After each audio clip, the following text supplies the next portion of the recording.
Okay, so welcome to Parker Automotive. Oh,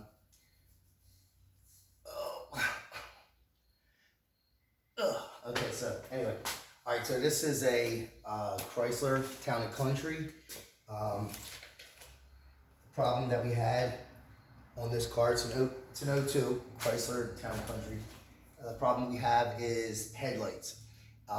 Customer states that, and I confirmed it, the headlights. So, I mean, just so we can turn it on and show you what our problem is. Okay, so key on, automatic lights. One side works, the other side doesn't.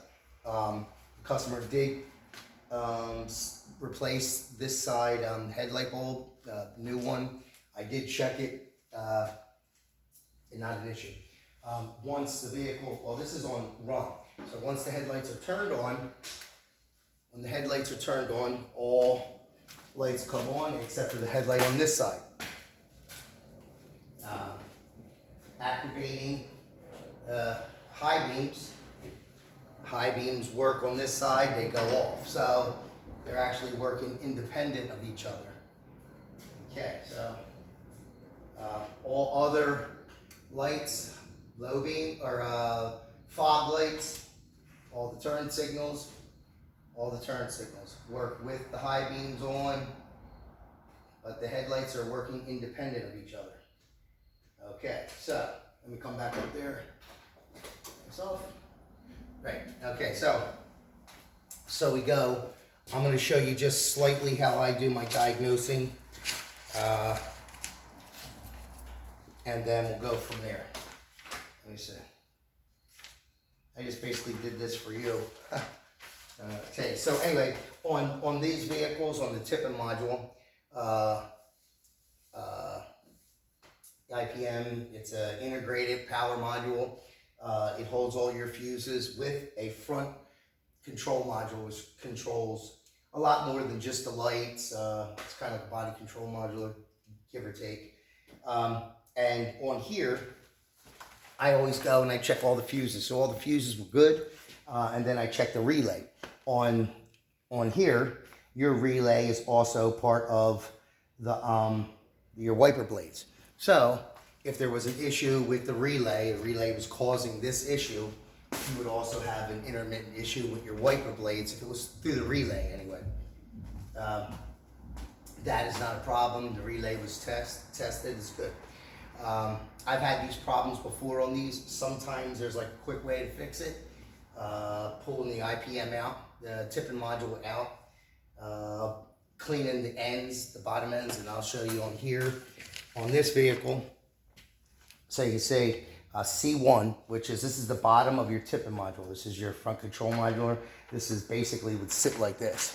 So you have on C2, C1 also, C1 controls the headlight adjust. So, you know, like when it's dark out, it's got the automatic lights, because this doesn't really have automatic lights. The lights just automatically come on as soon as the key comes on. So really there's two different dials for that one, which is kind of weird, but anyway, so that would be on number 1, right? That's number 1. I forget which line it is. And then C2, this is a light colored and then a dark green. C2 is what controls the high beam, low beam, you know, a couple other things, but that's basically where you would look if you were pulling at the tipm module, if you had a connection problem. Sometimes there does get, you know, it's old, and that box was all jattered up and everything. There actually was like a mouse nest underneath of there. I took that out, but that wasn't the problem. I'm going to show you what the problem is.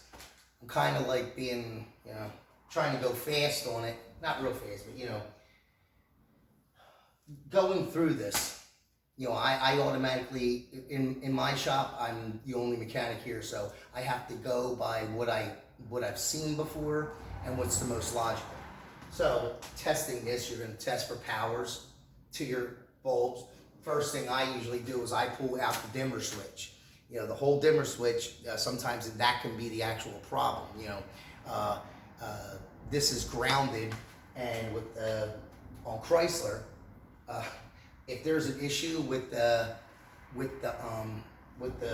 dimmer switch, with the dimmer switch, if you unplug it, turn the key off and then turn the key on, all the lights will come on. The high beams will work and everything. They just won't shut off. They'll just stay on and they'll be on, you know. But because the tipm module controls that.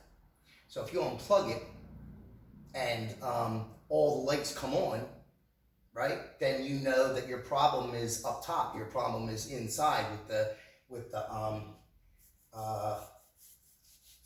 dimmer switch. I already checked it and I unplugged it. Same issue. And as a matter of fact, I'm going to show you just so we get in there. Hold on. It's kind of hard working by myself. I wish I had setups like everybody else. See them doing it, but I'm going to actually pull the dimmer switch out real quick. Okay, so I'm turning the key on. Okay, so with the dimmer switch still plugged in and the lights. Now, if the dimmer switch was bad, and I'm gonna just pull the button real quick. If the dimmer switch was bad, you unplug it, and both lights everything should work because it's controlled by the tipm module. You know. So you see, same exact issue. So now we know it's not coming from there. You can't turn on any other lights, but you can turn these on. And with this switch disconnected, as you can see, still all your turn signals are working. So that's all coming from the tipm module, right? All that is separate, independent. So we know that, and then your high beams will activate, but it's still having the same problem. So now we're going to plug it back in. It's a trick. So I'll plug it back in. Now your interior lights and everything else is working, but still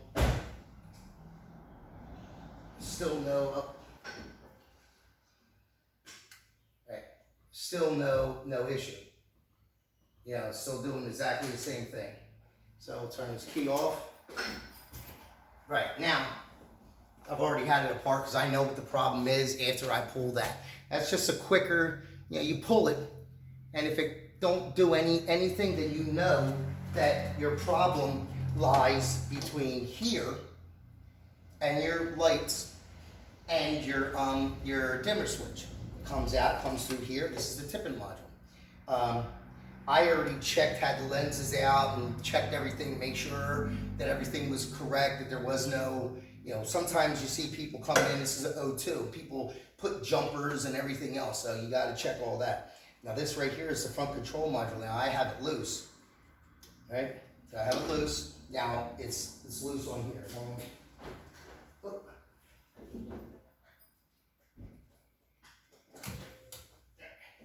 So it's basically unplugged. So now,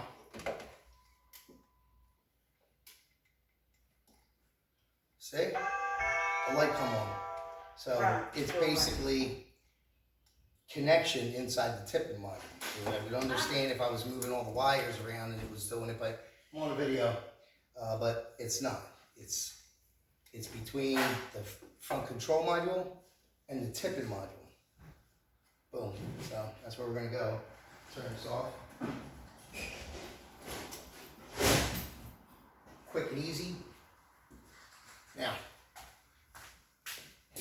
what normally happens is sometimes I've actually cleaned the terminals on here, so I know it's not that it's dirty. I know that there's a connection problem inside of here, and I'm just going to give you a little thing. Okay. So, and this is our connection. So here what we're going to do. Say you have your low beam, your left low beam, right high beam, left high beam, right low beam. That's the issues that we're having. We're having it on 4, 5. I always mark just to double check to make sure I got ground, that there's not a grounding issue, but 4, 5, 6, washer fluid, because these are all in the same relay. And then you have the high beam, that's 8. So 4, 4, 6, 8, and then 10, And these are for the parking lights. We're not having an issue with the parking lights, but sometimes what happens, and I'll bring this over to show you. So, here we go. This is the tipm module. And, yeah, it looks like somebody, yeah, okay, so, anyway, these would be where we would go. So, you'll find identifying numbers on here, which are, yeah, let's see, I don't got a light reading. Okay, so that's 25. It's down, so this is, let's see, 6, and this is 1. So now we're going to look at it in this direction. And this is 1, even though it shows it upside down. This is the way it is. So this is 1 this direction, right? This is 1 this direction. This is 1 right here. So we will go, and let's just see, 1, 2, 3. That's number 3. It's not on there. 3. That's number 4. That's number 5. That's number 6. Right? Then 6, 7. Then we go to 8. Then that's 9. And then number 10, right low beam. Number 10. Number 10 would be here, right? Let's see. Yeah, number 10 would be right here. So what we're going to have to do on the tipm module, let's say somebody's already tried to jerk them. So on the tipm module, we're going to check these PIDs on there, on the tipm module itself. So anyway, what I am going to do is I'm going to pull the box. And this is light green. Let's just see.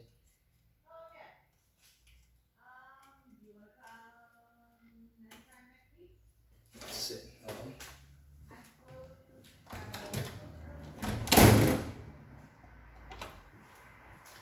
So, I'm going to have to pull them out anyway. This is light green, so this actually has a line on there.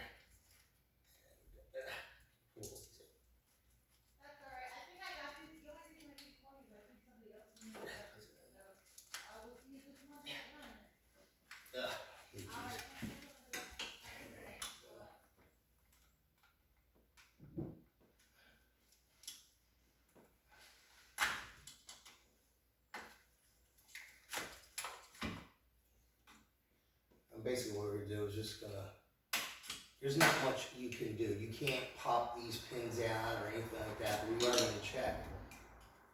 I am going to check to make sure that there's no connection issue in here, which obviously you've seen. You've seen what you got to do. Yeah, you'll, if you pull that off, that's usually right where the issue is. I guess I should probably know that this is going to be meticulous. I'm just tedious, and basically it's not going to prove much. Most likely we're going to need the tipm module. There's no way to really, I've seen people, and like you can see on there, what they do is they will turn it around and kind of squeeze them open.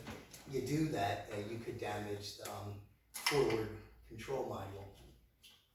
You don't want to bend something too much, or else that could cause even more of a problem.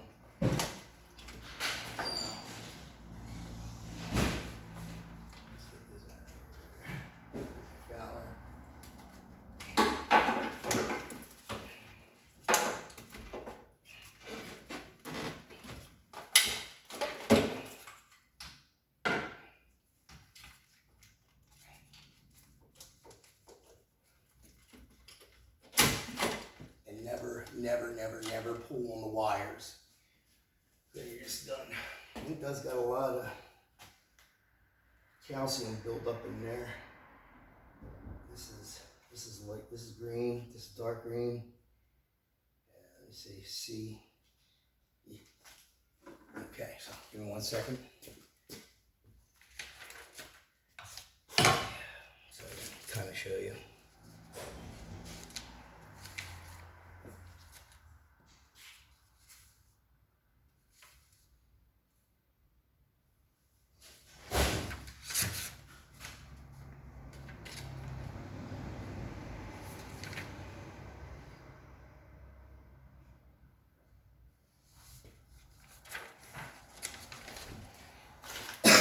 Okay, so number one, what happens is you get like that green crap inside of there. I'm going to clean it up, but this is green, which is our green is C, or the darker green is C2, which we do have our, which is for the turn signals and solely for that, the fog light, the headlamp adjust, which is number 4, which number 4 would be, let's see, so it would be 1, 2, 3, 4 would be right here.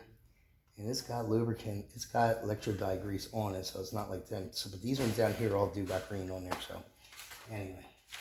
So then we come to light green, right? And light green is right here, and these are the connectors that are for there. Now, see, if we were having a problem with the connections or wire here, when I pulled the forward, or the, front control module, it would do it. See how somebody's already marked it. And probably what they did is, let me see. Let's see if I can show you. Yep. Twisted them. Once you have to do that, you know, you can't really, I mean, it'll get a contact. It was basically to get a contact. So this has already happened before. But as you can see, this is like a solid state. So you can't really pop these pins out. It's not like you can take this thing apart and then, you know, squeeze them out so that you can get a better contact. So it is a shame, but it is what it is. So we're going to have to junkyard it, because I think this new is about, you know, $400, something like that. So anyway, that's the problem, the forward deal. And the problem isn't the forward or the front control module, it's the IPM, tipm module. So that's what we're going to call. But I wanted to do this video because I wanted to also say this. We're living in a time right now where there's so much stuff going on. And I'm going to tell you, for the last, I would say 2 years, maybe going on a little bit more, I've been having something inside of me. And little by little, I have been guided to do certain things. One of those things is to follow Yah. And I know a lot of people don't understand it. Yah is the word that you use for G-O-D. And Yahusha happens to be our Savior. You say J-E-S-U-S. And I realized something all this time, like, how do I say Yahusha in English? Like, I think I say it like this, Yahusha. And how would I say Yahuwah in English? I would say Yahuwah. I wouldn't say all these other words. And I don't really care if anybody watches these videos or not, man. But I'm going to tell you, for your own sake, search. And I know a lot of religious groups, they say don't listen to your feelings, or don't listen to what you read, only listen to what we tell you. But I'm going to be pretty sure that anybody who's watching this video, if I come up with my own language, which I started in around like 1,000 years after this language. And then 500 years ago, I came up with a letter that I could use to make your name. And say your name was Steve, and I called you, Jockeffect. And every time you came around, I was like, yo, what's up, Jockeffect? And you were like, yo, my name's not Jockeffect. This is my name. And I go, well, that's okay, because that's how I call you in my language. Right? It's kind of weird. I'm sitting out here in my bay talking to myself. I've shut all the doors so that you could hear me without anything.